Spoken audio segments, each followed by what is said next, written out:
Morning, Canada. Welcome back to another episode of Question Pierre. Today's November 7th, 2024, and Canadian politicians are still trying to wrap their heads around the fact that Donald freaking Trump is the president of the United States, 45th and 47th. And let me tell you, man, these people are not prepared.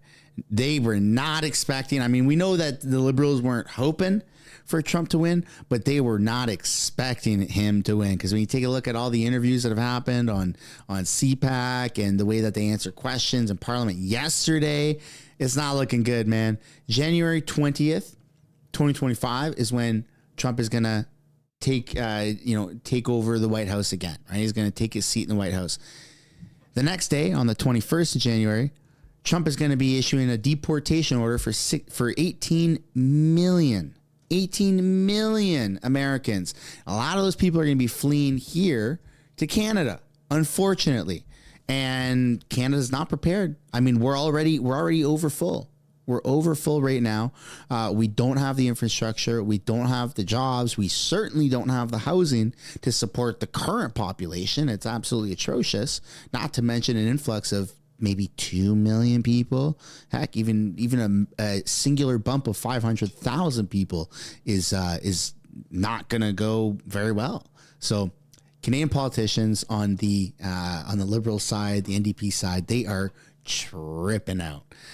This is going to be good, though. Nonetheless, we're not going to focus too much on them tripping out, even though it is extremely funny to watch them melt down. We're going to focus on just Canadian policies and what the Conservatives have got to say. So before we get into it, I do want to encourage you guys to smash the like button and subscribe if you haven't yet already. It tremendously helps grow the channel, and it helps push the live streams out further. They are in the House right now. They're doing routine proceedings. Garnet Genius is reading off some like petitions or stuff like that. So I see some people debating whether or not I'm wearing booty shorts. Yeah, we got a different approach to Canadian politics over here, don't we? That's funny, man. That's funny. Thanks for that super chat, Zane. 5. I want to stream tomorrow. Who else does that? That's right. I put a goal. I actually used the goal option today. If there's 50 different super chats, I will live stream tomorrow. That's right. I never stream on Fridays, but I will do it because time is ticking. And yeah, we'll see if we hit that goal or not. But nonetheless, let's see what we got going on the House floor here, shall we? Welcome back, by the way. Welcome back, everybody. It's great to see you guys. Lots of familiar names, lots of familiar faces. Here we go. A call on the House to take additional and stronger steps to try to combat the scourge of persecution of Falun Gong practitioners. Next, I'd like to table a petition regarding the human rights situation in Eritrea, as well as the... Oh, speaking of petition, folks, for those that haven't yet already, we are like a few signatures away from 11,000. All right, we're a few signatures away from 11,000. Please share the link that I pinned in the top of the live chat. It's also in the description, or just go to stopmutingthemic.ca and you'll be met with this beautiful website. And then you click at the top here, sign now, and you'll see that our petition is at 10,747. We're just a few people away. For everyone that has signed it, I know a lot of people, a tremendous amount of people in the chat have signed it already. Of course, I know it must be extremely annoying to hear the same thing over and over and over again. I don't blame you. But once we get to 11,000, we hit even new all-time highs, right? And we become like the top 55 or top 58 most signed petition in Canadian history. So for those that have signed it, I would really like to encourage you guys, just share it with 5 friends and family. Say, look, it takes like 60 seconds, takes 2 minutes, right? It's, I'm invested in politics, right? I'm paraphrasing what you guys should say. Say you're invested in politics and you just want them to sign this petition. It's a government website, right? And it goes a long way. And we're actually making a difference. The craziest part is we're actually making a difference. Yesterday, you saw the House Speaker throw his arms up like a Looney Tune character, trying to hold back the urge to mute the microphone, right? Like, normally a lot of petitions, they don't even break 30 or 50 signatures, right? We're blessed here. We have an incredible platform. We have an incredible petition. And so it's done tremendous things. It's broken a lot of records here in Canada.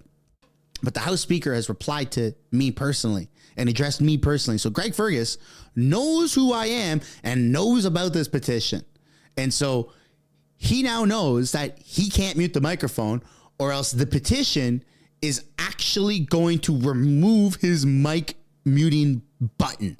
It's going to remove it completely. And so the best way to stick it to him is get over that threshold of 11,000 signatures. And so you just share with a couple people, man. It would mean the absolute world to me, but also we're making a difference in Canadian politics. We got a bar story for the next 30 years, folks. We got a bar story. Now you can go sit down at the bar. You can have a beer with your buddies and say, you know what, man? We made a difference and we stopped this House Speaker in Canada from muting the microphone. So anyways, that's as long of a plug for the petition as I can possibly give here. Let's get back to what they're saying in the House. No one would have imagined just a few short months ago that I would be here today addressing the House. I grew up in a very community-minded household. My parents were both active volunteers in my community and valuable members of society. I was raised with those values and beliefs and understand the importance of supporting and giving back to my community. I have lived my whole life in the greater Elmwood-Transcona riding. I've had a chance to buy my first house in this community. I raised my son in the neighborhood that I grew up in. I supported and volunteered local community organizations and raised funds to support youth programs my son attended. I spent 16 years working for important nonprofit organizations that were dedicated to helping better the people. Organizations like the ALS Society of Manitoba, the Kidney Foundation, Children's Wish, which is now known as Make-A-Wish. I also worked for local community centers. Like many Canadians, I had 2 jobs to support my family. For the last 4 years, I worked as the Executive Director for the local Business Improvement Zone, helping small and medium-sized businesses navigate a global pandemic while supporting and connecting with local social services groups. Social services groups are the backbone of community. They provide services to our neighbors where the government has fallen short. Madam Speaker, we are talking about local food banks, veteran services, youth programs, and so much more. I recognize that my experience brings a unique perspective in my new role. There are many community members that have dedicated their time and energy to making things happen in my neighborhood, and I am just one of them. I do, however, understand that with every fiber of my being, the struggles and preoccupations of my constituents face every day. I promise them that as a new member of Elmwood-Transcona, I will continue to advocate for my community and every member in it. As for today's topic, the question of privilege, we have been debating this since I arrived over a month ago. Nothing in this government has moved forward, and we are wasting Canadians' time and money. For months, I knocked on doors, I visited community members, and I listened to their concerns. Over and over, the same things came up. The exorbitant cost of groceries. People in my riding have been forced to choose between groceries and their prescriptions. A few short years ago, you could get a full cart of groceries for $100, and now you're lucky if you walk away with 2 small bags. Call an election. We need action from this government now. My local food banks, like many across the country, are seeing a record number of people accessing them. In some cases, these are families who have 2 incomes, those who have never accessed food banks before. We even have one woman who donated just last year to the food bank and this year is now accessing it. Again, family needs relief. We need to see action today. They spoke a lot about the lack of affordable housing. Every month in Winnipeg, there are fewer and fewer affordable places for people to live. The cost of rent goes up, and there is no increase to income. And although I appreciate the government push for more housing, I wonder what percentage will actually be affordable housing. Because, Madam Speaker, we don't need more $800,000 homes. We need homes in my riding that families can afford, and $800,000 isn't it. I was fortunate enough to be able to As a single mom, buy my first home at 24. I was able to provide a home for my son so that he had a place to call his own. And now as my son enters adulthood and has a good trades job, he can't see that possibility in this economy. We need to stop greedy landlords. We need to ensure that builders are required to build more affordable homes for our communities, homes that the next generation can afford to raise their families in. And rounding out the top three is the current state of healthcare system in the riding and across the country. Manitobans are currently looking at a backlog of over 40,000 surgeries. We are also known across the country for having the longest wait times in our emergency rooms. What is this government doing to help Canadians access the healthcare that they need and deserve? Manitobans saw cutting and gutting of our healthcare system under the previous provincial Conservative government. The cutting of 3,500 healthcare workers and closing a very important emergency room in my riding. Our current NDP government in Manitoba is working extra hard to try and reopen those spaces, hire back those qualified staff, and manage the backlog. But we need to remember that quick cuts to save a buck today will have long-lasting effects on our country. We need to stop filibustering. We need to be making things happen for Canadians. Madam Speaker, the reason I agreed to run in the by-election was to continue the amazing work that NDP has worked so hard for.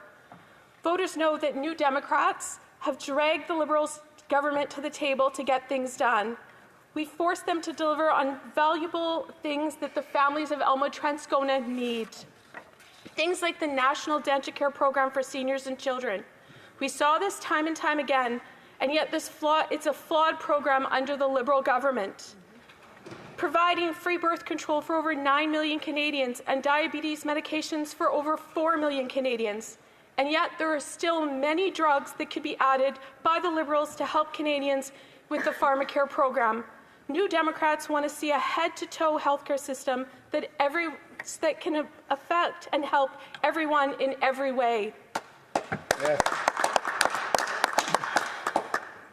We also saw the creation of a national program to provide meals for children in schools so that they can focus and learn and give parents a break. And yet the Liberals are still falling short, as many schools in Manitoba who have started months ago still aren't seeing that meals being served. We need to invest more. We need to continue to do things like this. Madam Speaker, New Democrats are dedicated to helping improve the lives of Canadian families, and this Liberal government is still falling short. We need to do more. And in my community, we know the cost of Conservatives. Manitoba saw the cost of social services and community groups when they were cut. We saw the cutting and gutting of our healthcare system. We saw the short-sighted cuts, and we saw how it has affected us daily. We need to continue to fight for Canadians, because Canadians continue to struggle. Our youth continue to struggle. Our seniors continue to struggle. We need to stop with the pathetic slogans and the runaround answers. We need to deliver more for Canadians. You're here.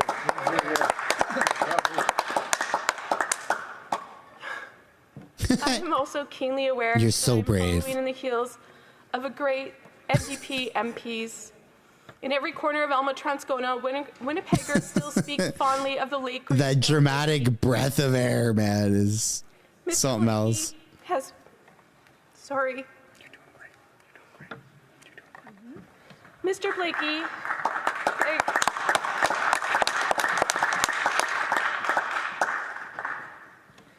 it's not in my speech, but I'm going to tell you that Mr. Blakey honored my dad on April 16th of 2008, right here in the House of Commons, after my dad passed away. So I will fondly remember him for that.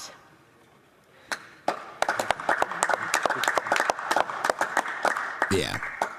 Mr. Blakey has been and will continue to be an inspiration to many. His exemplary legacy cast a long shadow on those who follow, and I endeavor to work as hard and as effectively as he did. I would also be remiss if I didn't pay tribute to another great Blakey. My predecessor, Daniel Blakey, was a worthy successor as his father. He was brilliant, articulate, and an effective member for Elmwood-Transcona. and I thank him for his service in this chamber. Madam Speaker, taking my place in the chamber is a true honor, an honor that I don't take for granted.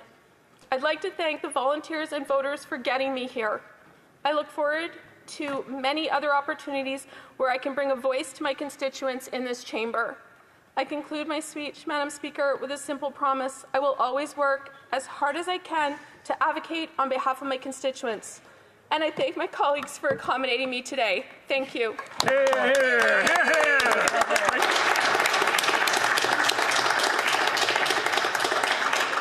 Questions and comments? She's talking about like emotional stuff to her, like the death of someone. So questions and comments. The honourable member for Fredericton. I guess we'll just let it be.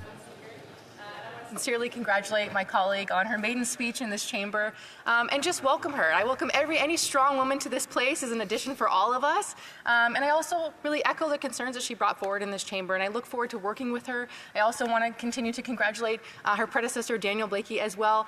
We certainly miss him. He's a giant from this place, and I know he's doing very well in his new role in Manitoba. So really just comments on congratulations, and I appreciate her words today. Thank you very much. The honourable member for Elmwood Transcona. Thank you so much. I really appreciate it. I realized, and I learned this during the campaign, about how women only represent 30% of parliamentarians. So I feel privileged to be here as one of that 30%, and I appreciate you. Thank you very much. Questions and comments? Questions et commentaires. The honourable member for Portage-Lisgar. Thank you, Madam Speaker, and I just want to offer my sincere congratulations to our newest member from Elmwood Transcona. We met, well, I was knocking on doors for the Common Sense Conservative candidate, but we met on the streets, and I really appreciate the campaign you ran, and I was not that long ago I experienced that range of emotions, and I thought you did a great first speech.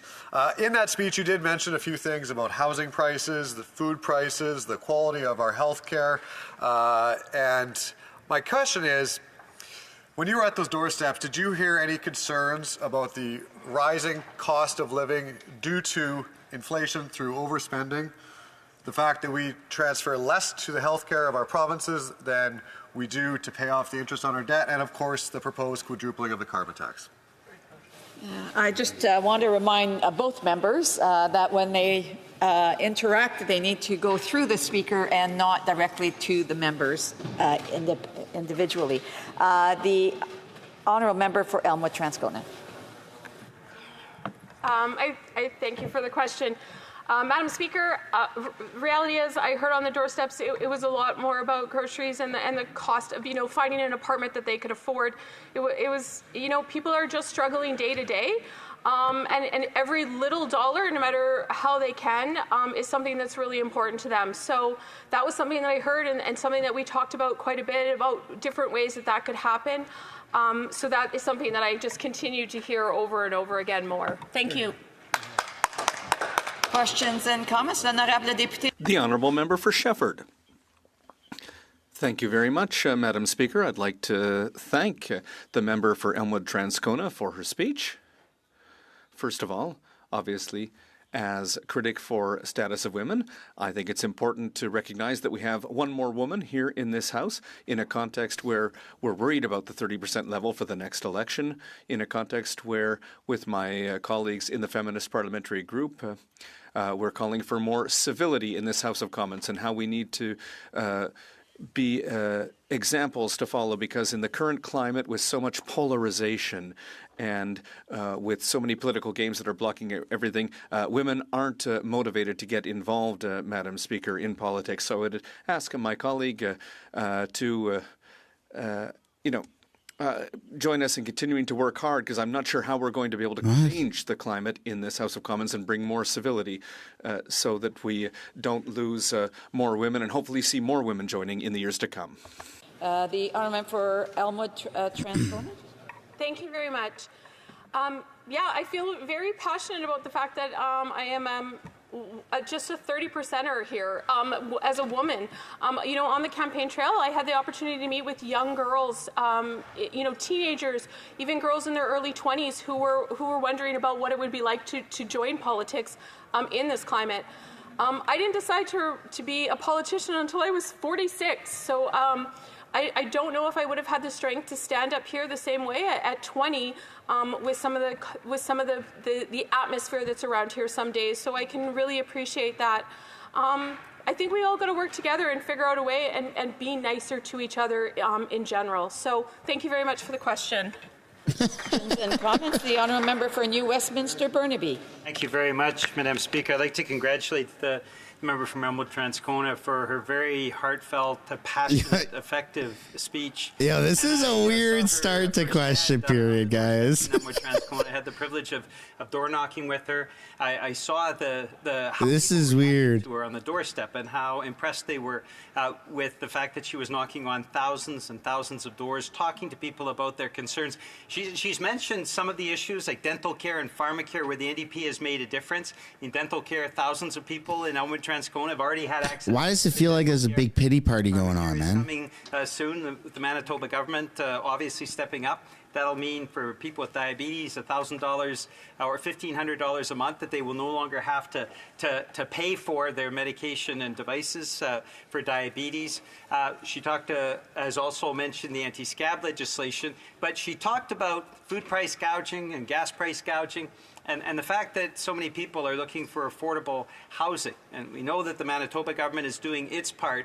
I just wanted to ask my colleague, should the federal government be really stepping up on all these issues beyond what the NDP has forced them to do so that people have a roof over their head, are able to put food on the table, and are able to go to the grocery store and not be gouged by the food giants? Thanks, Paul, for the 10 cent. I love your channel and keep up the great work. I think Let's pray for an early election. Yes, I think Amen, Paul. I think Canadians want action now, and they want things that are going to impact their bottom line and their pocketbook today, not tomorrow, not in 2025, not in the future.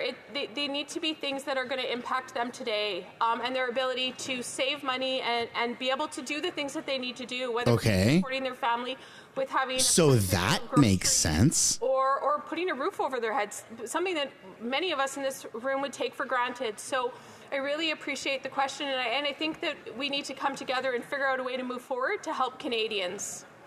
Call an election to axe the tax. Like, Grasslands. Well, thank you very much, Madam Speaker, and I too would like to offer my sincere congratulations on the member for her maiden Look at speech, that porn stash. being elected in Elmwood Transcona. When I was first elected, one of the very first speeches that I gave in this chamber was about a conflict of interest report for a Liberal member.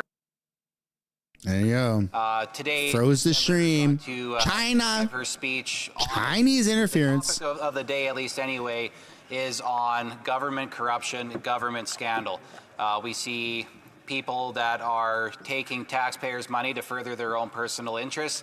She spoke very well about the issues that people are going through in her own riding. I'm just wondering if she could talk about how unfortunate it is that for her maiden speech we're talking about government corruption and scandal rather than ways that we could be furthering the country, much like I was when I gave my first speech in the House. The honourable member for Elmwood Transcona. I thank the member for his question.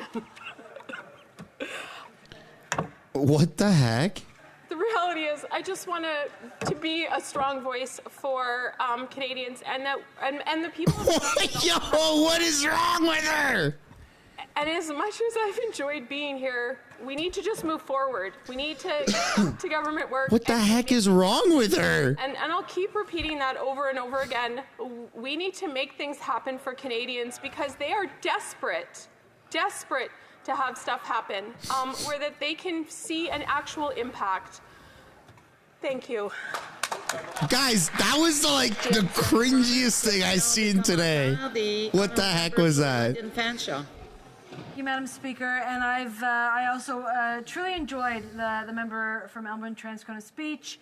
I've now known her a few weeks and have come to really appreciate her as a very... You've known her a few weeks and you're moon sisters. And I know that her constituents will truly appreciate that going forward as their representative.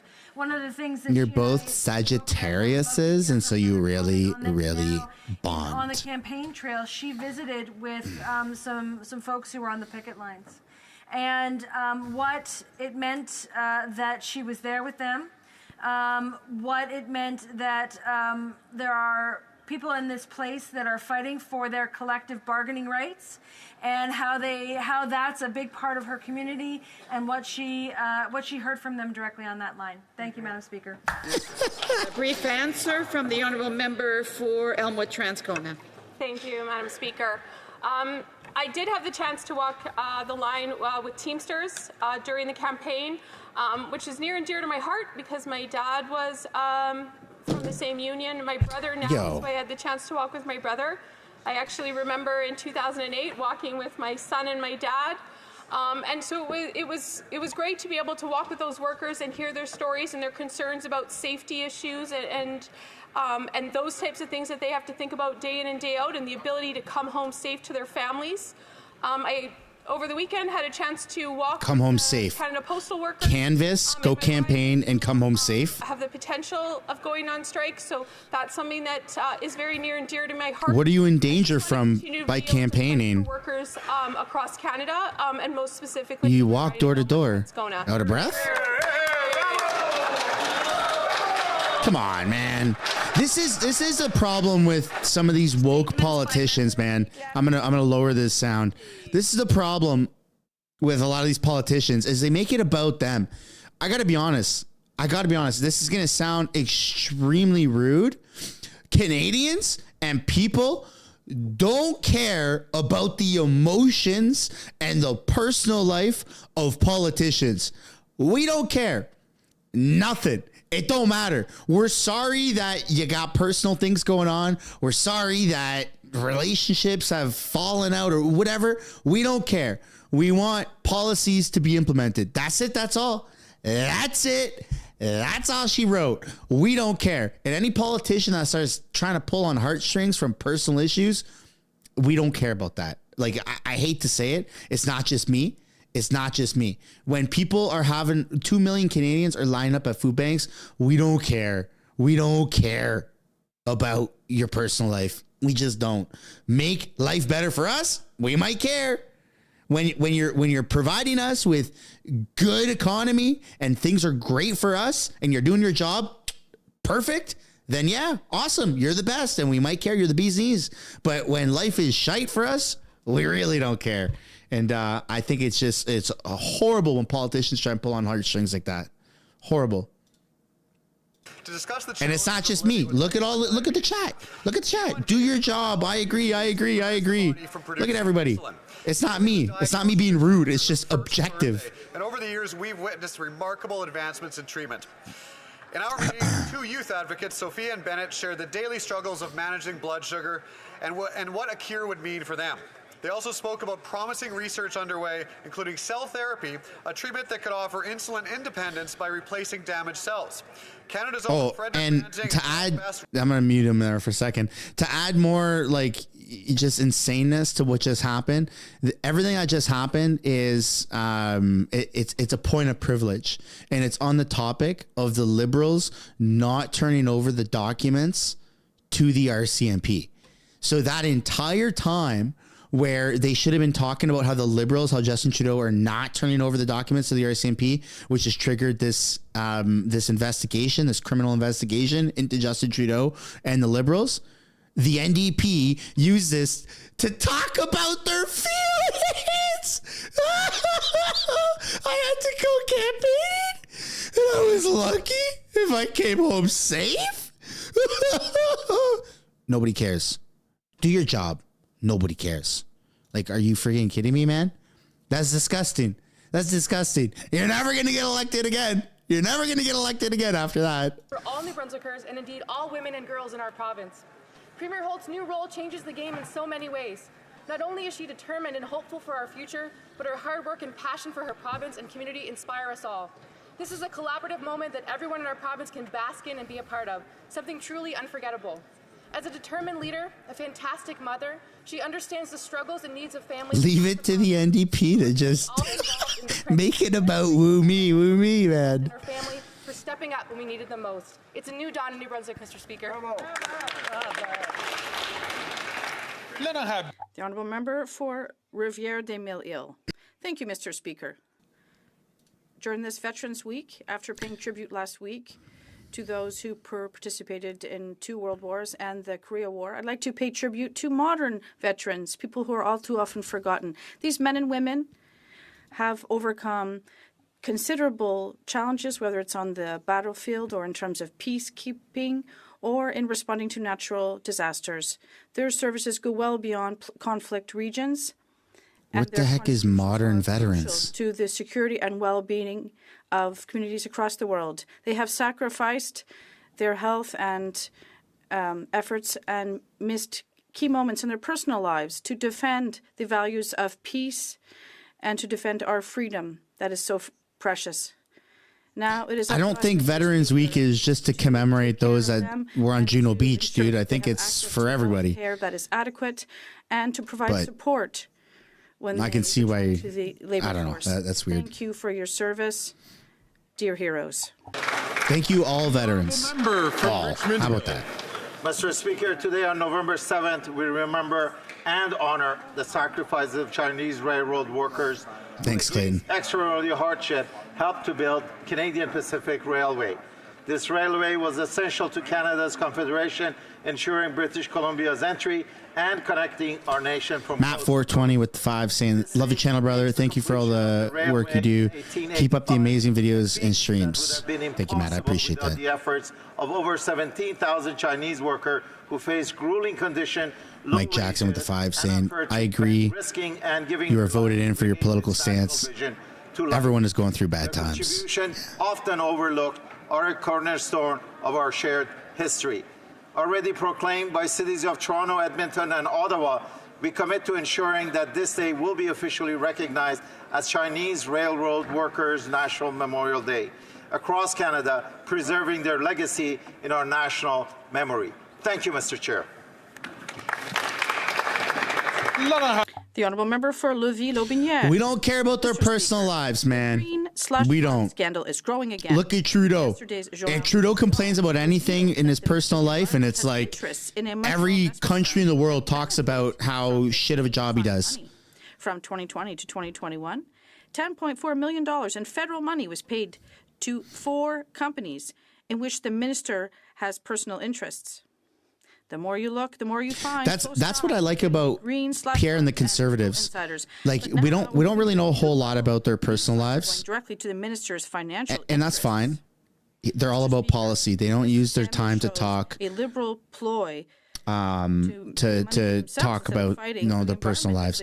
When Pierre does rallies and stuff like that, he invites his wife up, and his wife talks and hypes Pierre up, and Pierre returns the favor. Right? Look at my wife; she's great. She's done all these things. Right? She supports me. She's running our family. She's doing a great job, and that's it. Right? And it's not like. Pierre doesn't talk about, you wouldn't hear his wife talking about how difficult it was for them to go canvassing and how life-threatening it was. Like, come on, man. Read the room, dude. You got people living paycheck to paycheck. You got people transferring debt from one credit card to the next. You got people that are, trying to decide on whether they need to file bankruptcy or do a consumer proposal. You got people suffering left, right, and center. And for politicians that are paid good money with good benefits to complain about anything personal in a time where everyone is suffering financially to some extent, man, we do not care. All of us to act against the dark forces that threaten democracy and work together. That's just how it goes. That's how it goes. Safe travels and success to the team. May your journey bring hope and healing to those who need it most. Slava Ukraini. The Honourable Member from Winnipeg South. Mr. Speaker, as the Member of Parliament for Winnipeg South, I am proud to represent a large and growing Indo-Canadian community where Sikh and Hindu families live side by side in harmony as neighbors. Unfortunately, there are those who seek to promote extreme views, create division, and sow discord. Let me be clear. There should never be disruptive protests at places of worship like we saw recently in Brampton and Vancouver. Defacing of Hindu temples, as we have regrettably seen at the There's a civil war between Sikhs and Hindus. Edmonton is And unacceptable. it's crazy, man. All inflammatory statements and incidents of Not, from my understanding, not all Sikhs are extremists. Not all Sikhs are Khalistan separatists. But within Sikhs, there are extremists. Obviously, there's extremists within any group, but the division is crazy, man. a multicultural mosaic that is the of course, envy of the world. leave it up to the Liberals Mr. Speaker, let us work to screw it all up. for unity, keep communities members safe, live together in peace, and build a better Canada for all. Thank you, Mr. Speaker. The honourable member from Saskatoon University. Love it or list it. When the Prime Minister's old media buddy, Tom Clark, got to New York, he was disgusted with the 2,700 square foot cramped penthouse condo on Park Avenue with only 12 rooms and 5 bedrooms. I feel like I'm listening to the radio. One look at the dump and called his friend the Prime Minister and demanded that this property be listed. What's on Tom Clark's must-have for his New York penthouse condo? Well, Italian marble, of course. Corey, you got a voice for radio, bro. A $5,000 coffee machine. I'm sucked in. Even a golf simulator. I'm sure the Prime Minister's media buddy, Tom Clark, loves his new $9 million penthouse condo, but ask anyone who's living in the 1,400 W's for Corey. Toronto, or the millions of Canadians that can't afford a home. You know what they say? List it. Yeah. Listed. Dude, that was so good. Member from Hamilton Mountain. This Veterans Week, I want to thank all those who have served and all those who continue. Why did we know who he was before? That was so good. 2 weeks ago, we marked 10 years since Corporal Nathan Cirillo was senselessly gunned down while on sentry duty in Ottawa at the Tomb of the Unknown Soldier. That morning, I walked over to the War Memorial to pay my respects to this brave Hamiltonian, a Class A reservist of the Argyll and Sutherland Highlanders, and I was flooded with memories from the day he died when I spoke with many Hamiltonians in my capacity as a journalist, and the anguish was intense across the city. When I arrived at the memorial, I found myself amid a throng of Argylls from Hamilton here in Ottawa to continue their duty. Some of them had been close to Corporal Cirillo and knew him well. Again, we were overcome with emotion. Hamilton will never forget, Speaker. I want to thank the Argylls for their ongoing service to our country, and I look forward to seeing them again on Sunday for the Garrison Parade. Yeah, that was nice. That was nice. That was good. I appreciate that she said that. Mr. Speaker, after 9 long years of these NDP Liberals, taxes are up, costs are up, crime's up, and time's up. The Prime Minister has taken his anti-energy crusade to a whole new level. I'm going to go put pants on, man. It's cold in my basement. I'll be right back. Gas production cut. This job-killing policy will result in sending jobs to the United States, along with $700 million that will go to build pipelines in America. The NDP Liberals are creating more powerful paychecks. Unfortunately, it is for U.S. oil workers, steel workers, and truck drivers. The government's own analysis admits that their cap on production will cost thousands of jobs and billions of dollars, destroying Canadian paychecks. Here at home, Canadian workers are getting poorer and can't afford to put food on the table or a roof over their heads. The NDP Liberals have no plan for the environment, and their cap on production will only perpetuate the economic vandalism they've caused. It's time for a carbon tax election now.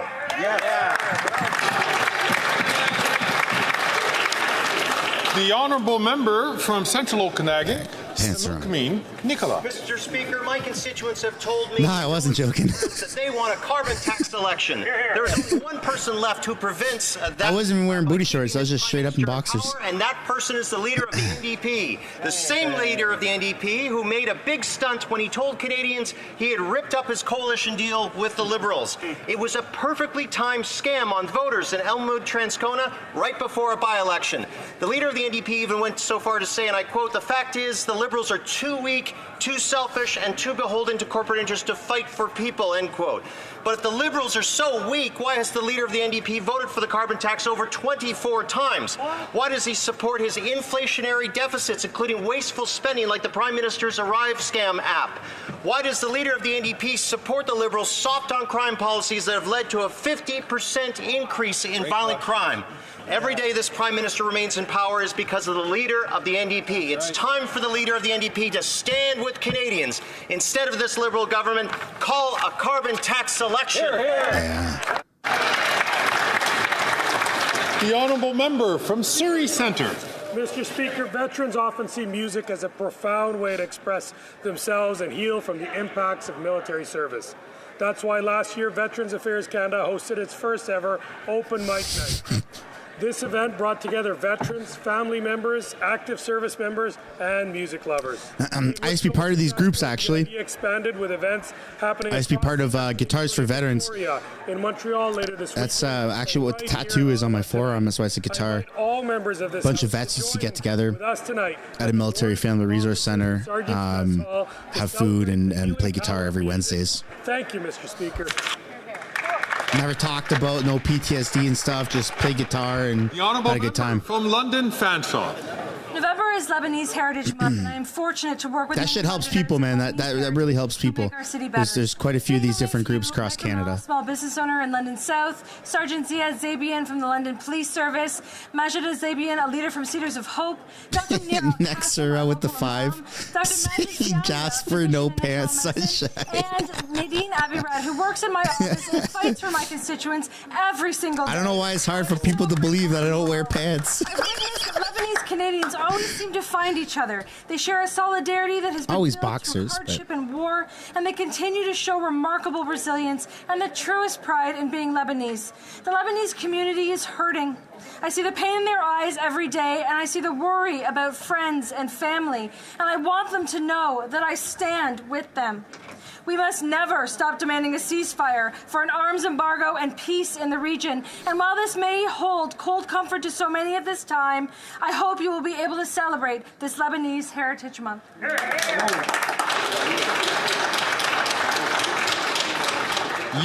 The honourable member for Shefford. While we're looking to Americans to show solidarity with women, let's not forget the Iranian women who are fighting for their rights. Let us keep in our hearts Ayu Darei, the new heroine of the resistance.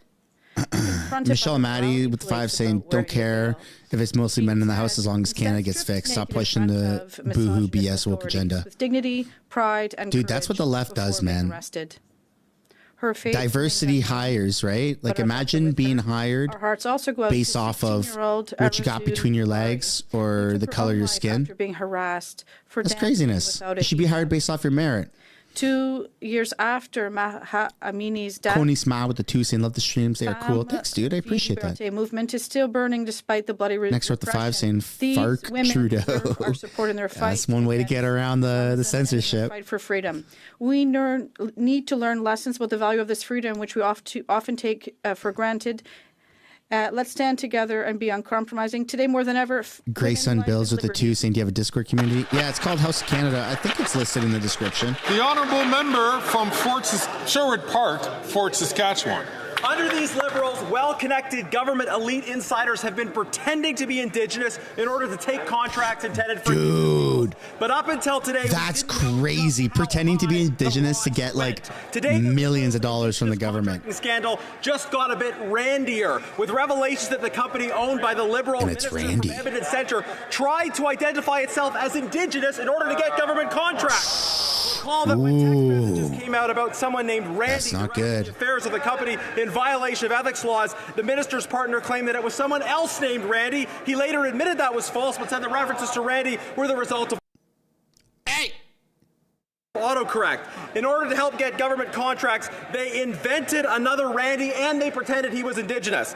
Here's the bottom line. Indigenous peoples in Canada have tragically high levels of poverty. This privileged elite minister's fraudulent company tried to grab contracts that the government had promised to Indigenous peoples by pretending to be Indigenous. It has never been more clear that this minister and these Liberals are only in it for themselves. Yeah. Here's the bottom line. Indigenous peoples in Canada have tragically high levels of poverty. This privileged elite minister's fraudulent company tried to grab contracts that the government had promised to Indigenous peoples by pretending to be Indigenous. It has never been more clear that this minister and these Liberals are only in it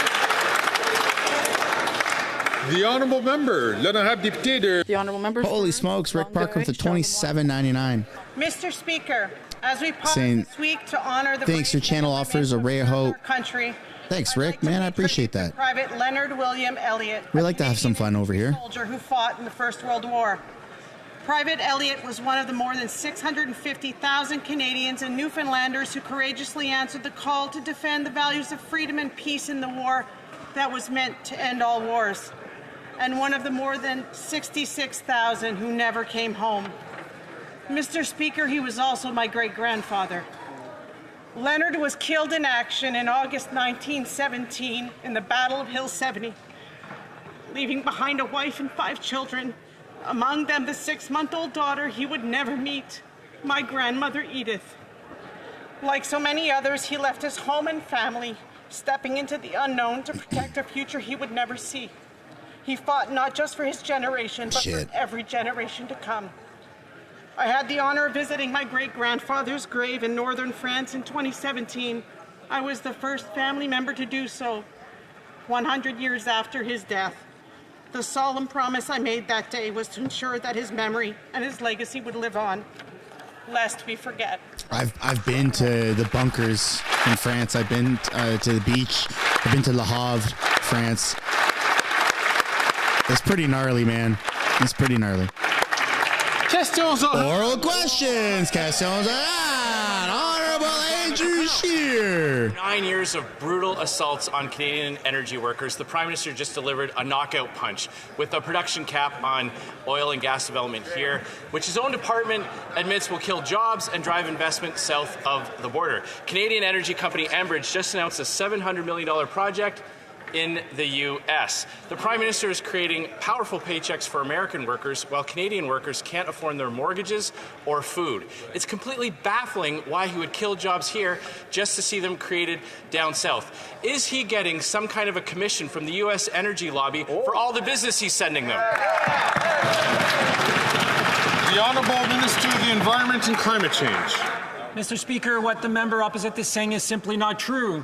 It's a cap on pollution, Mr. Speaker. In fact, production is going to go up 16% by 2030, and companies in Alberta, in the oil sands sectors, are making billion-dollar investment to make sure that workers in Alberta have a future and the energy sector has a future, and we can fight climate change at the same time, Mr. Bro, this guy's cutting over 120,000 jobs from emissions cap. From Regina Capel. It's a cap on production, and his own department says it will kill jobs. And let's listen to something else that their own officials are saying. The Prime Minister's own Environment Commissioner has blasted the carbon tax as a failure. Here's some of his conclusions. Quote, the government has not made sufficient progress to reduce greenhouse gas emissions. And quote, Canada remains the worst performer among all member countries of the G7.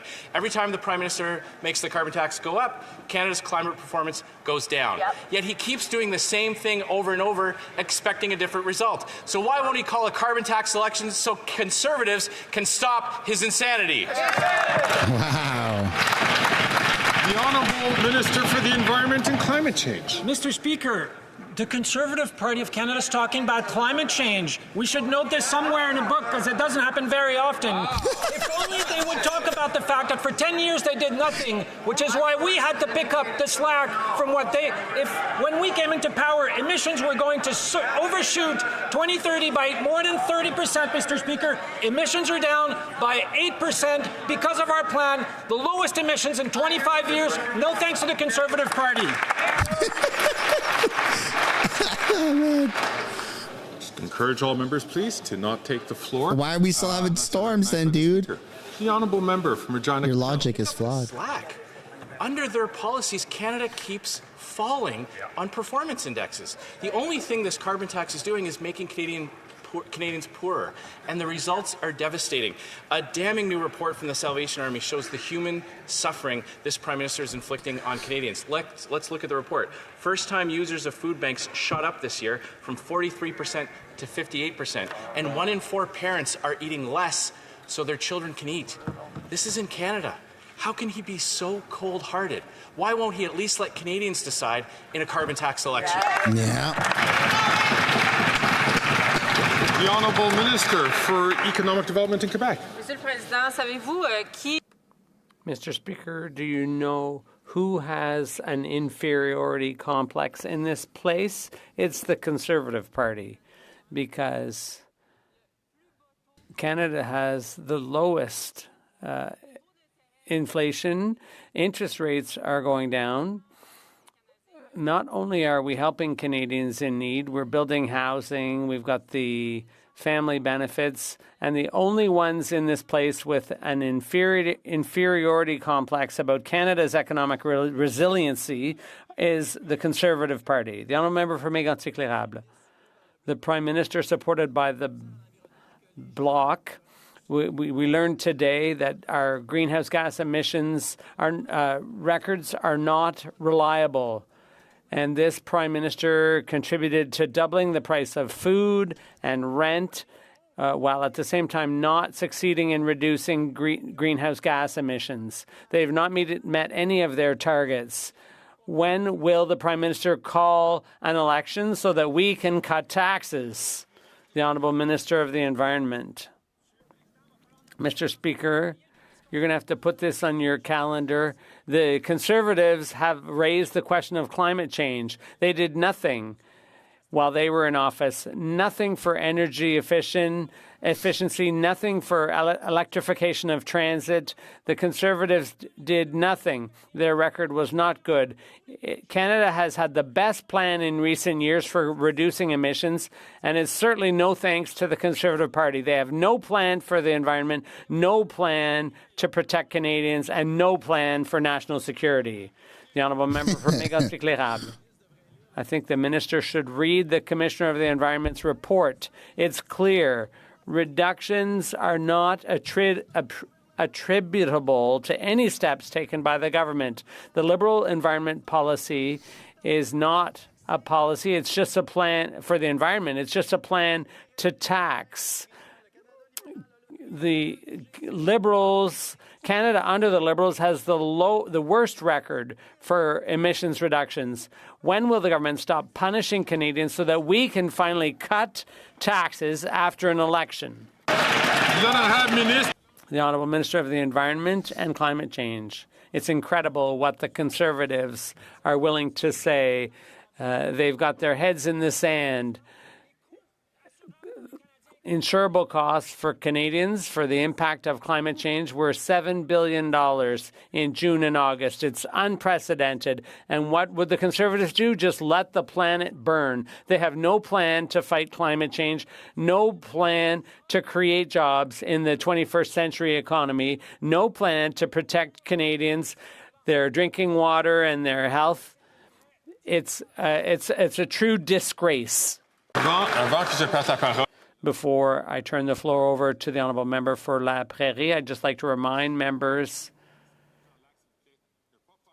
not to talk while the Speaker has the floor. Hey, he's not muting the mic. I'll give him that. Mr. Speaker, what farmers feared has happened in the Senate. Senator Peter Harder tabled an amendment to C-282 that prevents the bill from protecting supply management. Harder's amendment renders the bill inoperative for all renegotiations of existing trade deals. In other words, the Senate is doing Donald Trump a favor. He wants to attack supply management as soon as 2026 by renegotiating CUSMA. Peter Harder and Peter Boehm don't work for our agriculture. They work for Trump.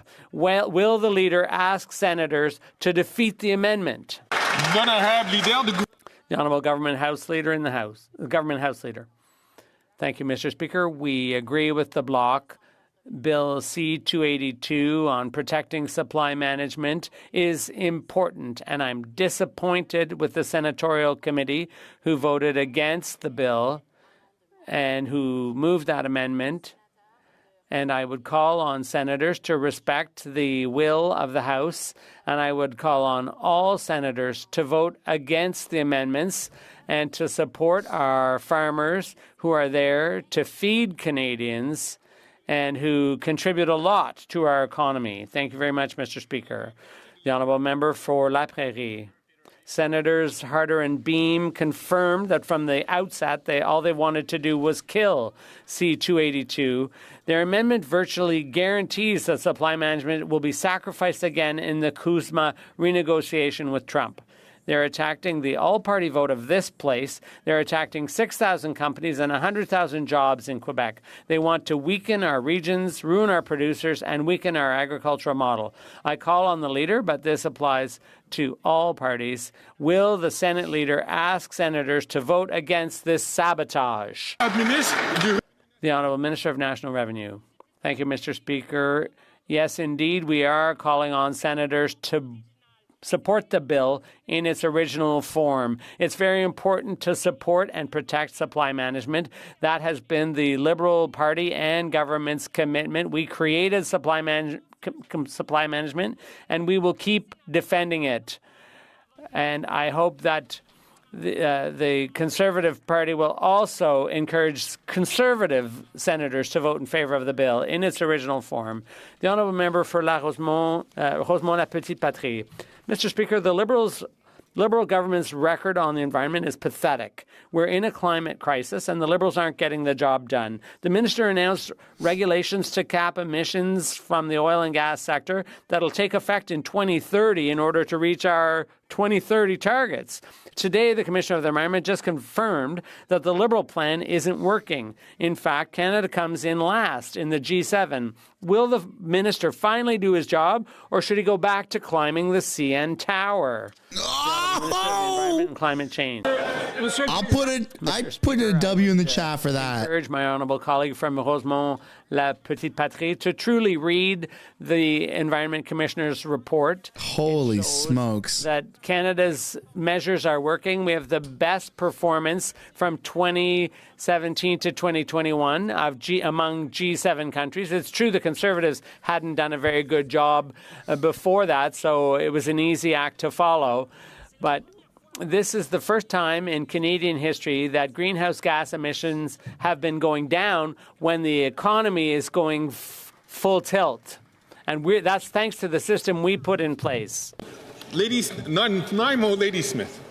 Canadians deserve better than that excuse. Mr. Speaker, another climate report, another massive Liberal failure. Canadians are terrified of the impacts of the climate crisis. They need action. But today's report has given the Liberals a failing grade. We have the worst climate record in the G7, while this government caves to the biggest and richest polluters. And the Conservatives, well, they will always put the interests of the rich before the planet. Absolutely. When are the Liberals going China. to stop putting oil and gas CEOs? I don't know why this stream keeps buffering.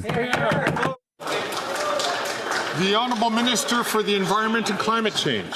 One of the key measures, Mr. Speaker, of our climate change plan is putting a price on pollution. And on May 8, the member from Rosemont-La Petite Patrie said, and I quote, "This is why New Democrats, as progressive and environmentalists, are in favor of putting a price on pollution."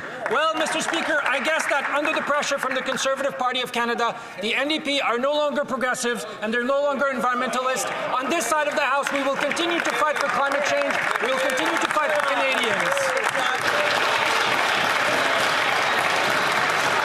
Go climb the CN Tower.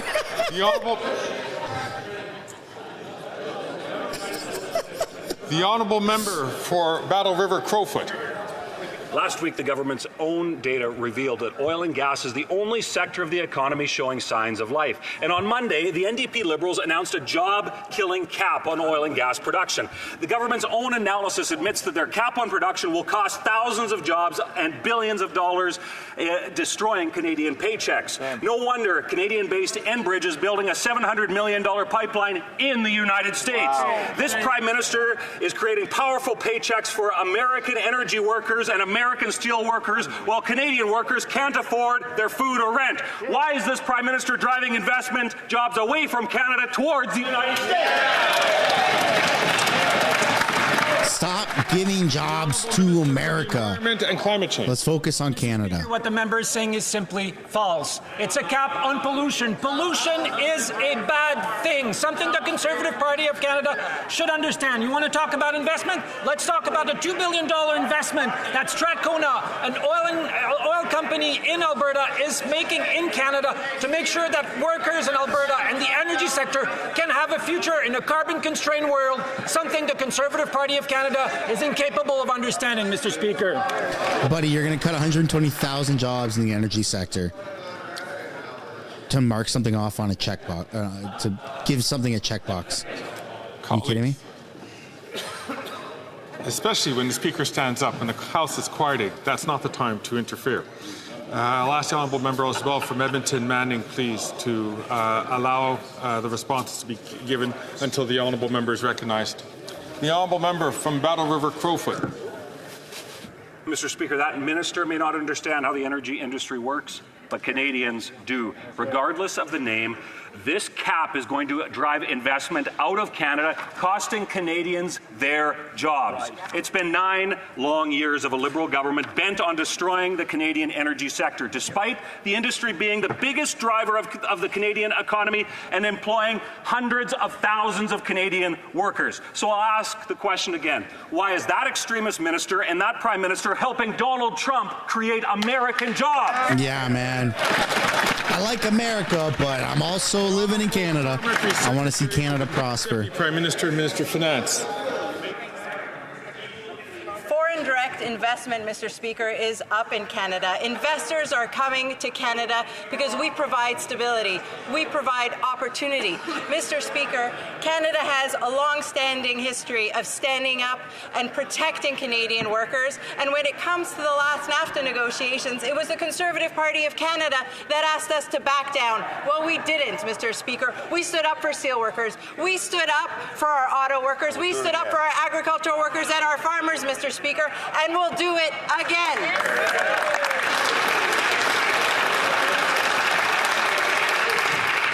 The Honourable Member from Cypress Hills, the Honourable Member for Cypress Hills Grasslands. Speaker, after 9 years, the NDP Liberals are not worth the cost as they continue to crush the Canadian energy sector.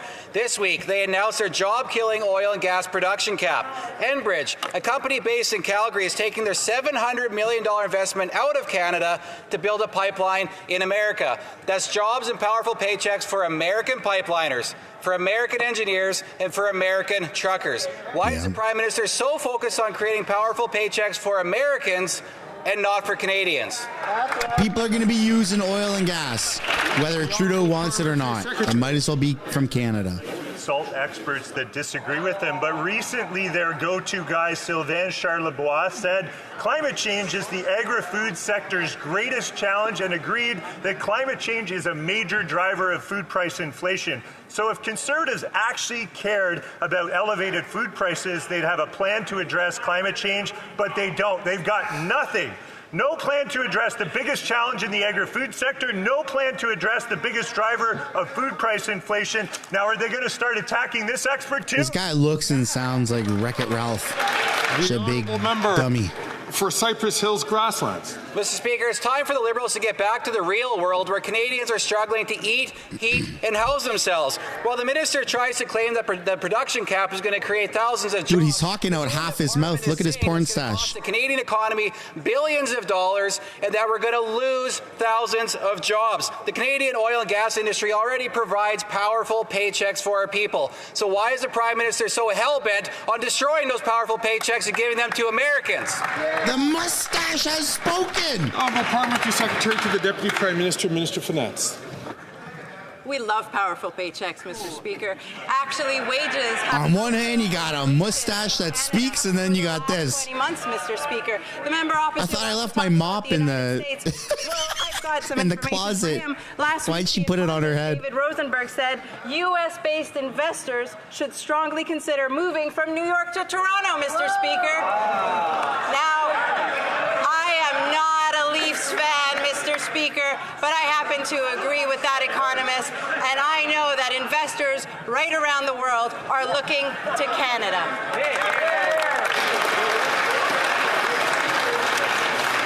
The Honourable Member from Edmonton, Wetaskiwin.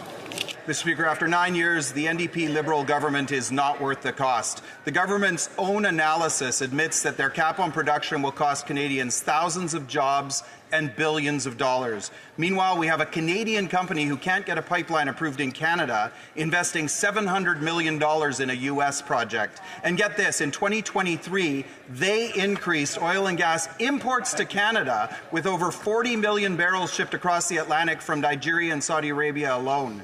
Why is this Prime Minister so intent on funding powerful paychecks in the U.S. and everywhere else while Canadians struggle to afford food and housing? The Honourable Parliamentary Secretary for Innovation. Speaker, I know Conservatives like to cherry-pick per capita measures that try and talk down the Canadian economy.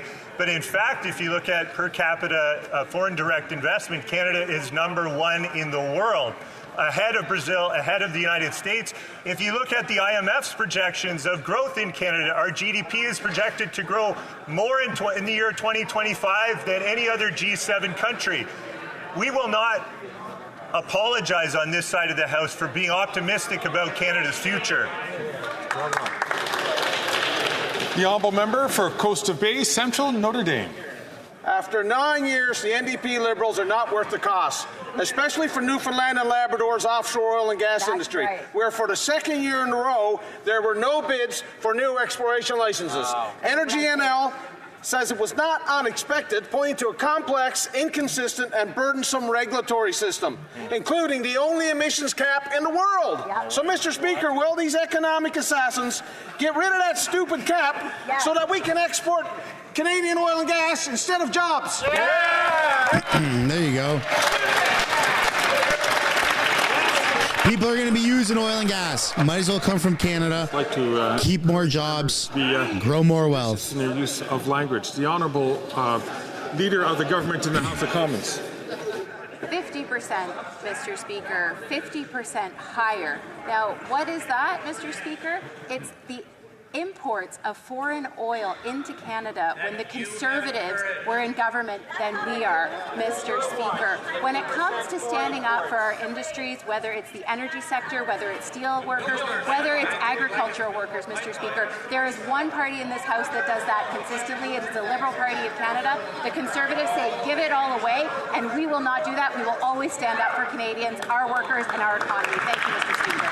Come on, man.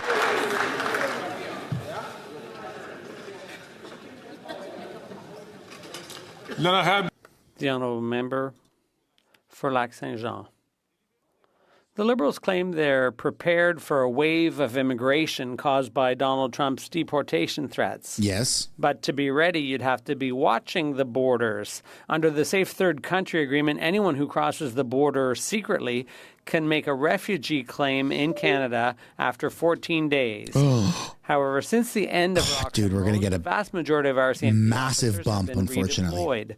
While there were 100 of them at the time to cover 160 kilometers around Roxham Road, Radio-Canada revealed that as of June 29th, there are now only 6 of them left. How many border agents are there today? The Honourable Minister of National Security.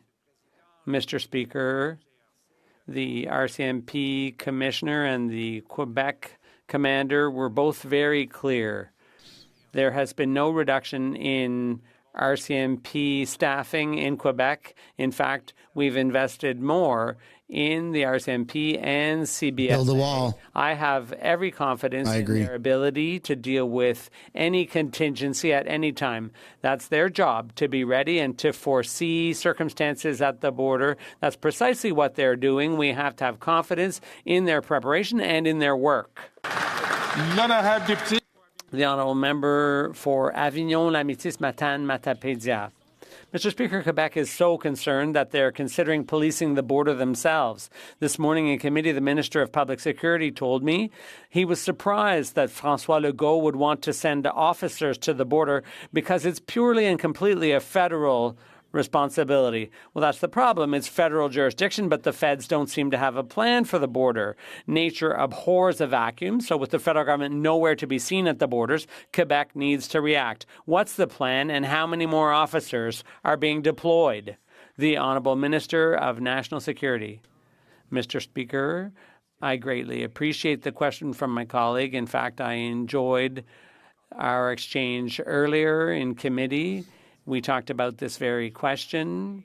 I reassured the committee, and my colleague was there, that the RCMP and Border Services are ready for any contingency. There are plans in place. They've been there for months. I think we need to have confidence in them and understand that giving the details of operational plans for politicians to do that on the floor of the House of Commons would be very irresponsible.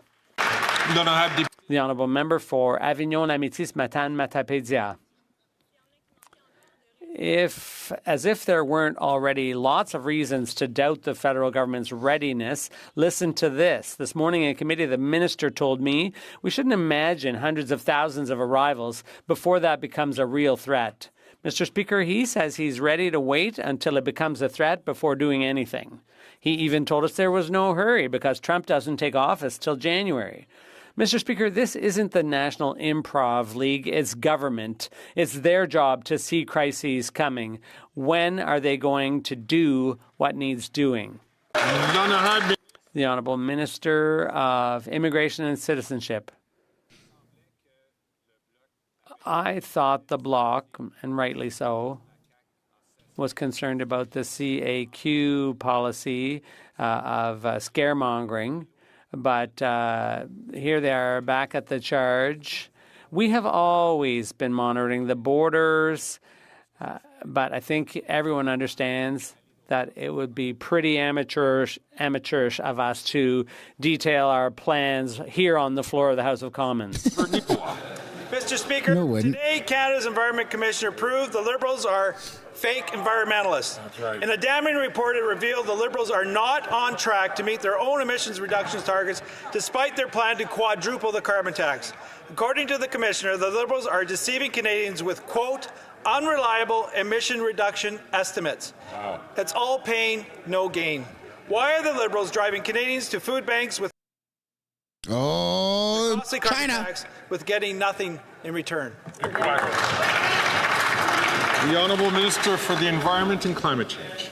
Mr. Speaker, the Commissioner's report looks back at what's been happening since 1990. And you know what didn't happen under the Harper years, Mr. Speaker? Any type of action on climate change.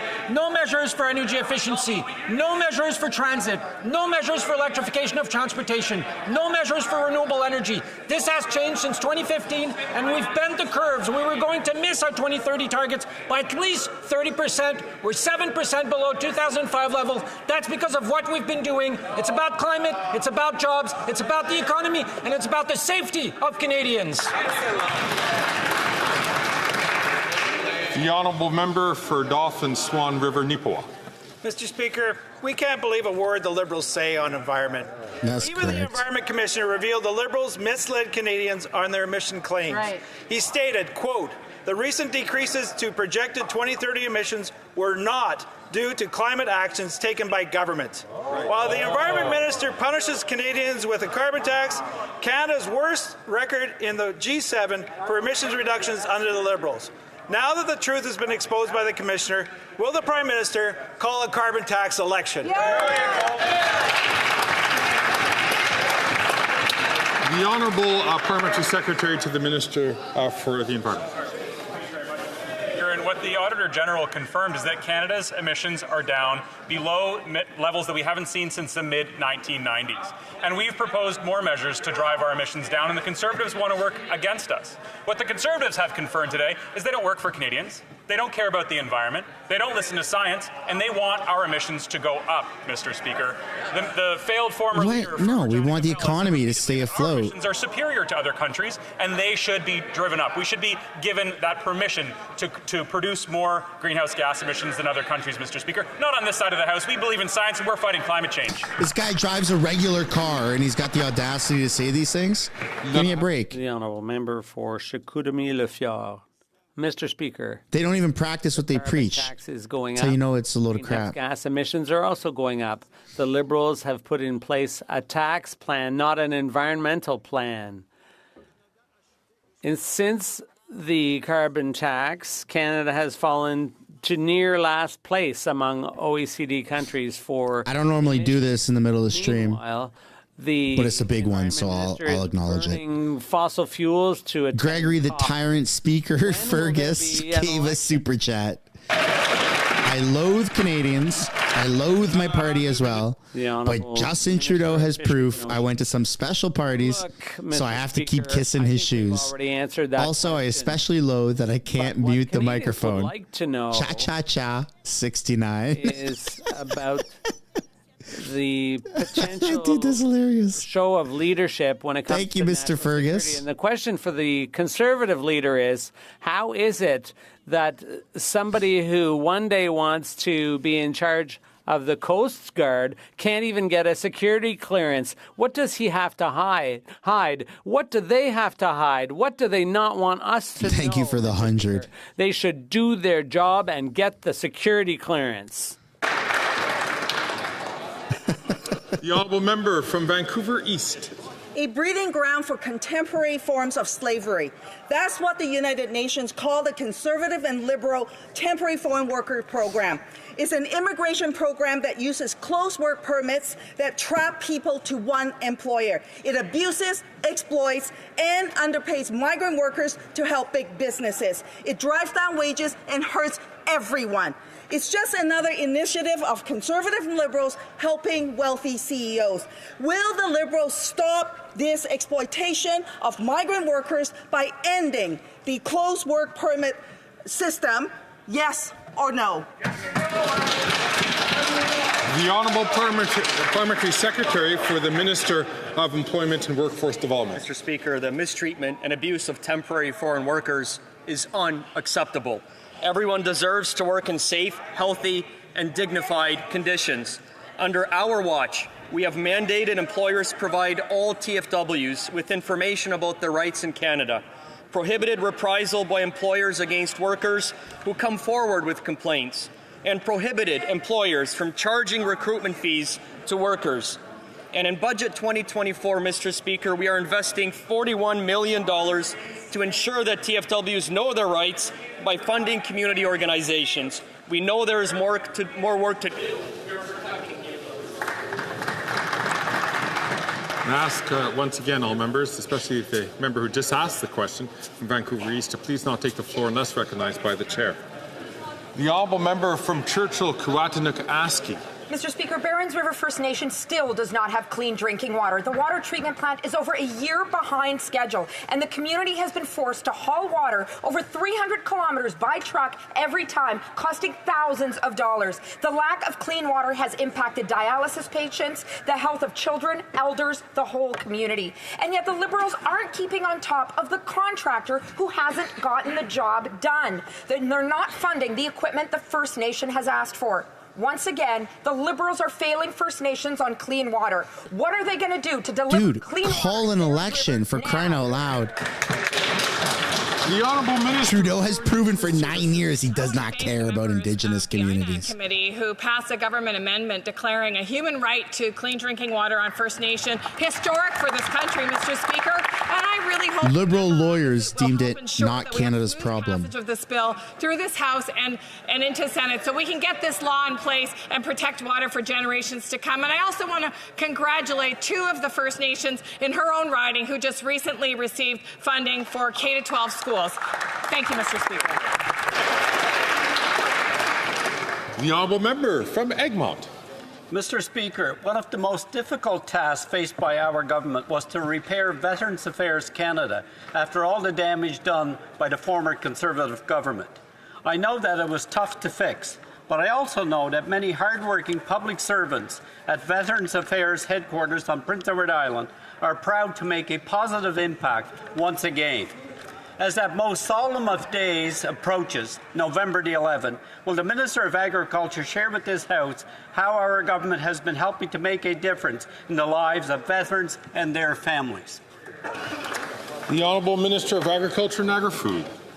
Mr. Speaker, I thank my honourable colleague from Egmont for his question. And as you're aware, Mr. Speaker, the former Conservative government of Canada slashed funding from the Department of Veterans Affairs, slashed hurt veterans, and closed 9 Veterans Affairs offices right across the country that serve veterans right across this country. Since we formed the government, Mr. Speaker, we have invested over $11 billion in veteran support and have opened the 9 offices across this country. Veterans can be assured that our government, the Liberal government, will continue to support veterans right across the country. Most vets do not like the Liberal government, which is ironic. Islands and Rideau Lakes. Revelations in court filings show that there's another lawsuit against the Liberal minister from Edmonton showing that he broke the law. This one shows that his shady company and his business partner, well, he's now been directly named in this lawsuit in their search for buyers. Quote, they're going to sell this. I just updated Felix and Randy. And quote, are you confident really? I won't tell Shauna, Felix and Randy yet. After 9 years of this NDP Liberal government, they're not worth the cost or the corruption. So will the Liberal minister from Edmonton stand up and admit to Canadians that he broke the law? Yeah. The honourable leader of the government. Let's hear it, Randy. Speaker. Mr. Speaker, this issue has been dealt with by the Ethics Commissioner, who has cleared that member on 3 occasions. When it comes to his former business partner, we agree with this House. He should have been clear and answered those questions, and now he will face those consequences. Thank you, Mr. Speaker. Whoa! The honourable member for Leeds Grenville, Thousand Islands and Rideau Lakes. Canadians can't believe a word from these Liberals when it comes to this scandal. We know that the cabinet minister was sitting around the table while his company was applying for federal government contracts, and we know that his business lied before a parliamentary committee. But there's more explosive reporting today about the Liberal minister from Edmonton and his company fraudulently applying for government contracts. Now, experts are saying that if this is proven to be true, that the Prime Minister should expel the Minister from Cabinet. Conservatives are saying we should call the cops. So will the Prime Minister fire him today or wait till he's dragged out in handcuffs? There you go, man. Honestly, drag him out. The Honourable Parliamentary Secretary. Mr. Speaker, the member opposite is making reference to an article that came out today, and I can assure everyone in this House and those watching that the article confirms that the company in question has never received any contracts as an Indigenous business and has never been listed on the Indigenous Business Directory. And our focus is on building up Indigenous businesses and entrepreneurs through procurement. We're not going to let any members across the way try to block the progress to achieving economic reconciliation, Mr. Speaker. We will continue to work with Indigenous partners to reduce the barriers and increase participation in federal procurement.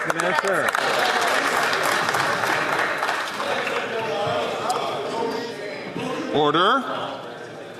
The honourable member from Sturgeon River, Parkland. Mr. Speaker, Indigenous people are outraged that government contracts meant for Indigenous businesses are being scooped up by shady companies with no Indigenous connection. Today we learned that the Minister of Employment's fraud-ridden company, Global Health Imports, claimed to be Indigenous in order to try and secure millions in lucrative government contracts. Now this all happened while the Minister of Employment was actively running the company. It's time to do that? When will the Minister admit that he is the real Randy and acknowledge that it's wrong to falsely claim Indigenous heritage and take contracts meant for Indigenous peoples and resign? Can we do that? Is that legal in Canada now? I had Bannock once. Do I qualify for the Minister of government money? Procurement Services. Is that how that works under Liberal logic? To ensure that Indigenous people are properly associated with the contracts that are procured. That's why we've established the very motion that's going forward. Members opposite want to criticize and be critical of the program, but it's essential to ensure that Indigenous people have the right, have the ability for economic success and integration so that they too can succeed, and that we get and we understand that those on the Indigenous list are managed appropriately and the procurement process is also taking transparent measures forward. The honourable member from Kawartha Lakes, Brock. Speaker, today it was revealed that a company co-owned by the Employment Minister bid on federal contracts while claiming to be Indigenous owned. The company, Global Health Imports, has 2 shareholders. Perhaps 3 if you count the other Randy. But according to the Assembly of First Nations, the Liberals' Indigenous procurement program is being abused by shell companies, with the vast majority of those federal contracts going to non-Indigenous businesses. Will the Prime Minister listen to those leaders, call an investigation, and remove the minister from cabinet until the inquiry is finished? Hear, hear.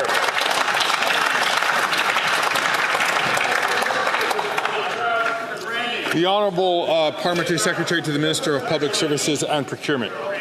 The article makes it very clear the association that was being referenced here did not get a contract.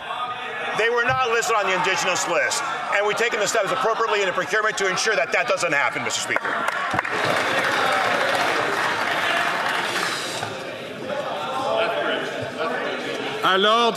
Order. He wants to mute the mic. The Honourable Member for Jonquière. There's what the government does, and then there says, and then there's the facts. And unfortunately, these two things don't often correspond. The Environment Commissioner's reports are very hard to read.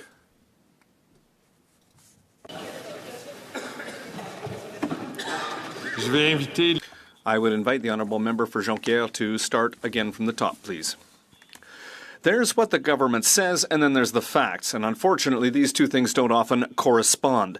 The Environment Commissioner's reports make tough reading. And despite what the minister claims, the Liberals' record is really not good. This government takes the survival of threatened species lightly. And when it comes to greenhouse gas emissions, well, Canada is the worst in the G7 when it comes to meeting its targets. The Liberals have quit.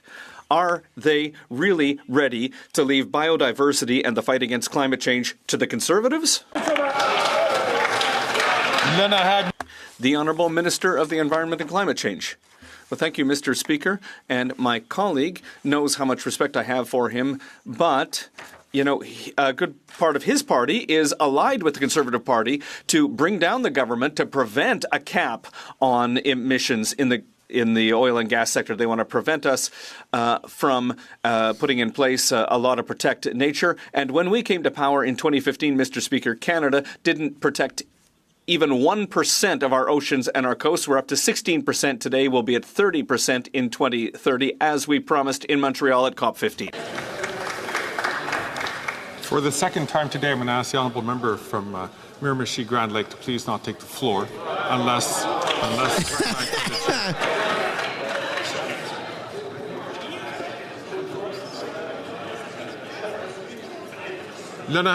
The Honourable Member for Jonquière.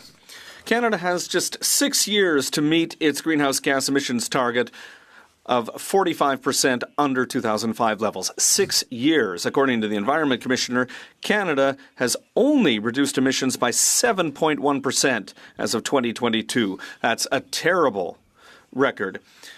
By the time the federal government wakes up, all the forests will have burned and all the glaciers will have melted. 7.1%, that's not even a sixth of the goal. And, I mean, come on, Mr. Speaker, do they really want to leave the future of the planet in the hands of the Conservatives and their friends in the oil and gas sector? The Honourable Minister of the Environment and Climate Change. Mr. Speaker, I'd like to remind my colleague that when we came to power in 2015, the projections were that Canada was going to miss its 2030 target by at least 30%. We have flattened the curve, and as of 2022, we were at 7.1% under 2005 levels. That's the difference between the two. It's like the equivalent of adding 79 million cars to Canada's roads with, pollution. We didn't do that because of our plan, and I look forward to working with my colleagues so that Canada can do more to fight climate change. The Honourable Member for Banff-Airdrie. After 9 years, the NDP Liberals are not worth the cost of housing, and veterans who fought for our country are feeling the pinch more than anyone. Sadly, veterans are 3 times more likely to become homeless. And a recent study indicates that there's 4 times more homeless veterans than the government claims. As many as 10,000 homeless veterans, in fact. Terrible. That's 10,000 too many. Yeah. So how can the government who caused the problem and who won't even admit the extent of the problem be trusted to fix the problem? Hear, hear. The Honourable Minister for Housing, Infrastructure and Communities. Mr. Speaker, the cost of sending our citizens to war includes the cost of taking care of them when they come home. That's why we have moved forward with programs that are designed to actually ensure that communities have the capacity to provide housing to those who have put their lives at risk in order to protect our country overseas and at home. Mr. Speaker, I recently was able to work with the Canadian Alliance to end homelessness, to scale up a program that has ended functional homelessness for veterans in 3 communities across this country, so they can expand it to 26 additional cities. We've also worked very closely with community organizations across this country, and what's disappointing, Mr. Speaker, when it came time to put your position on the record, the Conservatives voted against these programs. He should be immigration minister again. Homeless veterans just keeps going up. He lost 1 million people. We're going to have to lose a lot more people when all the Americans flee to Canada. Association Food Bank in Calgary reports that in the last 6 months alone, their numbers have tripled in what they're spending to keep veterans housed, clothed, and fed. Veterans served our country, and they deserve better than the homelessness and hunger that they're getting from this NDP Liberal government. Veterans, like all Canadians, can't afford the cost. So when will the Prime Minister call a carbon tax election so veterans can finally get the respect they deserve? The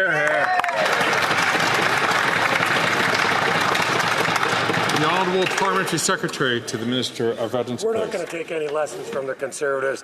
They shut down 9 Veterans Affairs offices. We opened 9, plus another one in my hometown of Surrey Centre. They laid off 1,000 Veterans Affairs officers who are there to help veterans get the services they need. We reinstated those services.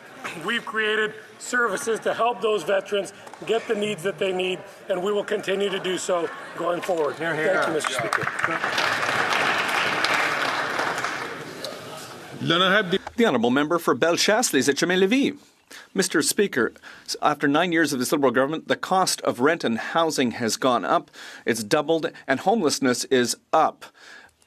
The Bloc has supported the Liberals for 2 non-confidence votes. The Conservatives are calling for cutting the GST on new homes, and we've heard from many who feel that the Conservative leader's plan is a step in the right direction.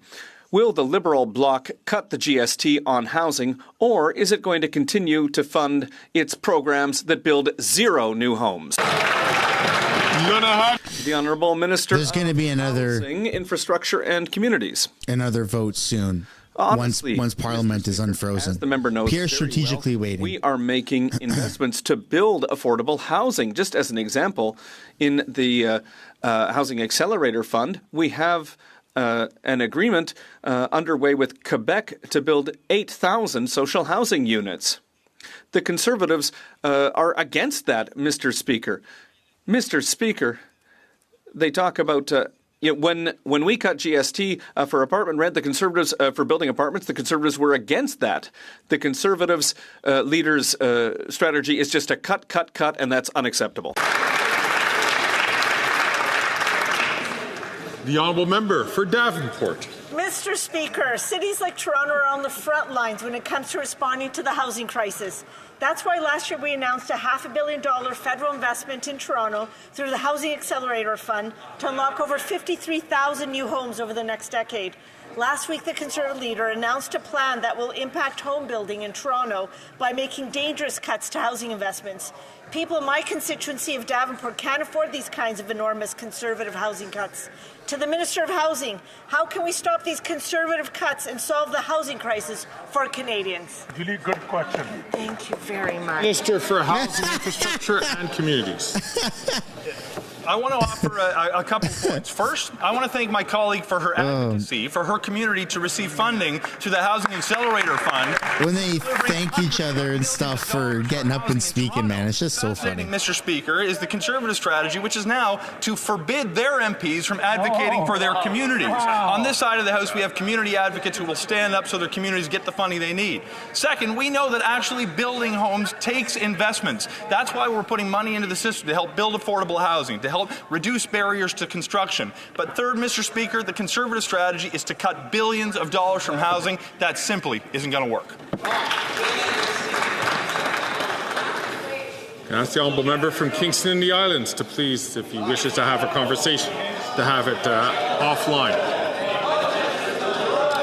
Whoa. Okay. Order, please. Whoa! Member from Durham. Mr. Speaker, the Prime Minister's failed gun policies are putting Toronto at risk. Oh, let's go, Jamil. This year there have been 126 more shootings in Toronto compared to last year, and Peel Regional Police report seizing one illegal firearm every 36 hours. The Liberal MPs who were elected from the Toronto area should be here making noise about these problems, but they're silent. And why are they silent, Mr. Speaker? Because they've decided to back up the Prime Minister's failed policies. When will they stop choosing the Prime Minister over the people? The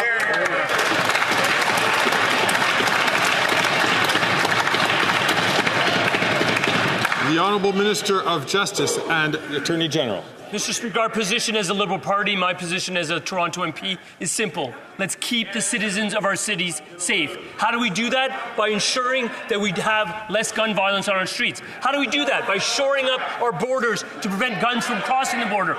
The specific border services that party cut when they were in power prior to 2015. What we also do is we recognize the important impact on domestic violence that gunfare has. When we keep guns... But it's not from law-abiding gun owners. Cities in Canada, what we're doing is ensuring that domestic violence doesn't have a pernicious impact on women. That's how you keep Canadians safe. The Honourable Member from Durham. I want my friends and neighbours in Toronto to take note. This Liberal Justice Minister is looking back at things that happened over 10 years ago while he's been here for 9 years and takes zero responsibility for crime getting worse. Imagine that, getting elected to serve your constituents, sitting here for 9 years and can't take a single bit of responsibility for a problem that he should be trying to fix. Mr. Speaker, it's very, very clear. Crime is worse. The Liberal MPs elected to serve Toronto are failing to do their job. When will they stop choosing the Prime Minister over the people? This is what a politician should strive to be like. Right to the point, clear and concise. Throw some W's down in the chat for support, man. That was phenomenal. Mr. Speaker, our government works very effectively with law enforcement professionals across the country, including the regional police, the Peel Regional Police that my colleague referred to, the city of He took the wind right out of his sails. Look at this. Police. We've invested, Mr. Speaker, money that the Conservatives cut in the RCMP and border services to prevent illegal guns from entering the country. And, Mr. Speaker, we're very surprised the Conservative Party would turn back gun control legislation designed to protect Canadians by making it legal again to have assault-style firearms on the streets of the country. You can't buy assault-style firearms in Canada legally. Speaker, after 9 years, the NDP Liberals are not worth the cost, corruption, or crime. Since 2015, when they formed government, violent crime has skyrocketed by 50%. And sadly, during their reign of error, they have also allowed an evil monster, Paul Bernardo, to be transferred to a medium security institution. On November 26th, this child rapist and serial killer is scheduled to have a parole hearing. Will this NDP Liberal Prime Minister finally get tough on crime and assure Canadians that Paul Bernardo will remain behind bars where he belongs for the rest of his life? Yeah. The Honourable Minister for Public Safety.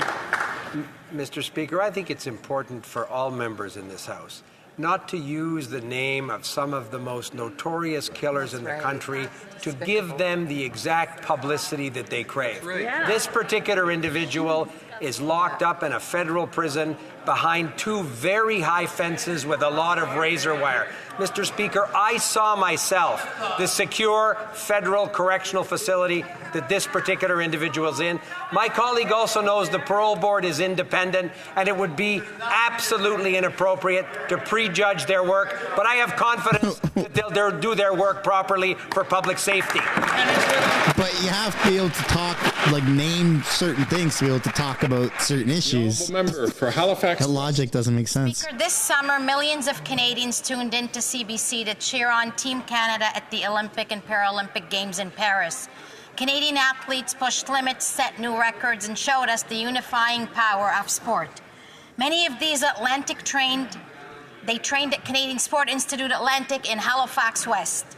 Canada's athletes give it their all to represent our country, so we're going to keep supporting them with more pay for more athletes as they train to represent Canada.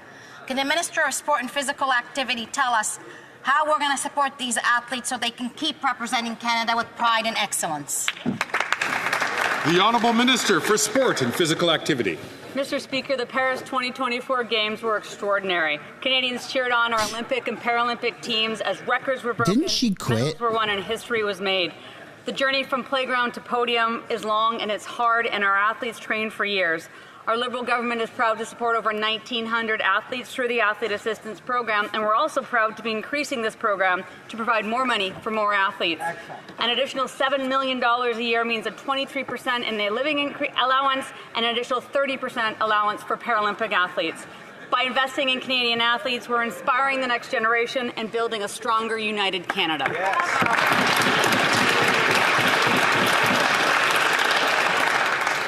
The Honourable Member for Port Moody Coquitlam. Mr. Speaker, homelessness is growing amongst seniors for the first time ever. Canadian seniors who live on fixed incomes are being hit hardest by skyrocketing rents driven by unregulated corporate greed. The Liberals have sat by while private investors jack up their rents and squeeze our parents, grandparents, and veterans out of their homes.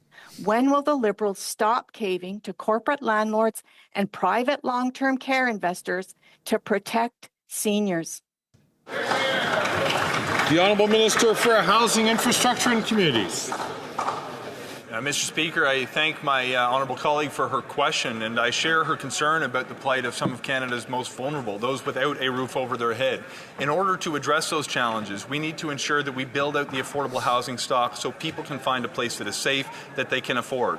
That's why we're moving forward with billions of dollars of investments to help build affordable housing in this country at a pace that is not seen in many decades. It's why we put money on the table to support nonprofits to buy up existing affordable housing that exists in the market to ensure that it remains affordable forever, and it's why we have restored, after decades of cuts, more investments in cooperative and affordable housing. We'll continue to do what it takes to ensure every Canadian. Member for Spadina. That was a bit of a hiccup. Mr. Speaker, Canadians will soon pause to remember the brave men and women of Canada's armed forces who served our country and made the ultimate sacrifice. Whether in Flanders, on Juno Beach, the hills of Korea, or the sands of Afghanistan, they fought for Canada, for our democracy, and the freedoms that we all enjoy today. Mr. Speaker, I'm proud to wear this country's uniform. I believe in our democratic institutions. I believe all members of this House are duty-bound to accept and hold high the torch passed from those fallen in the defense of Canada. Mr. Speaker, I respectfully ask the government if they all can say the same. Dude, bring in the controversy. The Honourable Parliamentary Secretary to the Minister for Veterans Affairs. Mr. Speaker, we all admire the sacrifice and service that veterans have given to us. I think that question was quite out of line. However, as it is Veterans Week, I think it does deserve to remember and commend all the veterans who sacrificed their lives, given back for our freedoms, and protected the democratic processes that we have today. We will always remember them, not only on Veterans Week, but every day of this year. Thank you.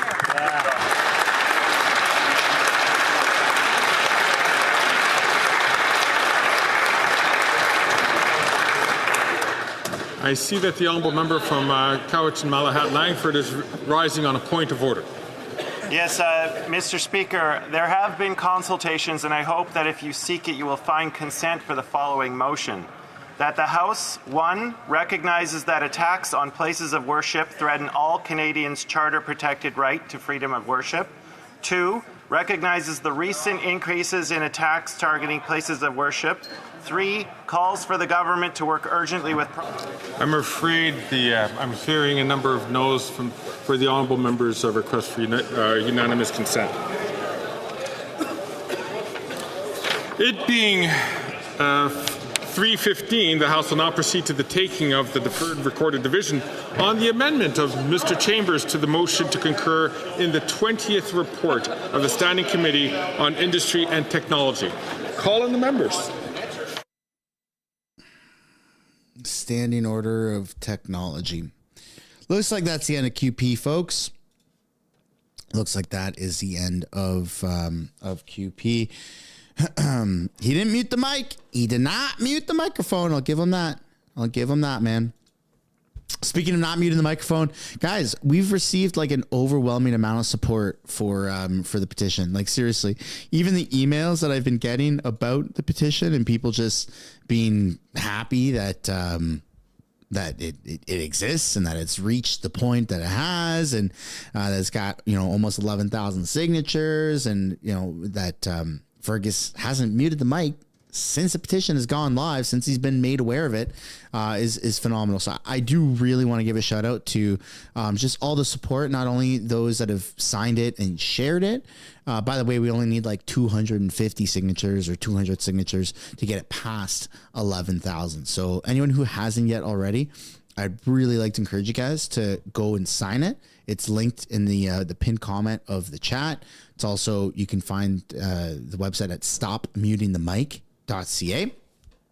And I want to thank everybody for sending just super awesome emails with all the support for the petition. Like, it's been awesome. I've read every single one of them. My team has read them, and it's phenomenal. And so I just want to thank all of you for not only signing, but just supporting the petition and supporting the idea. So thanks a lot, guys. I really do appreciate that.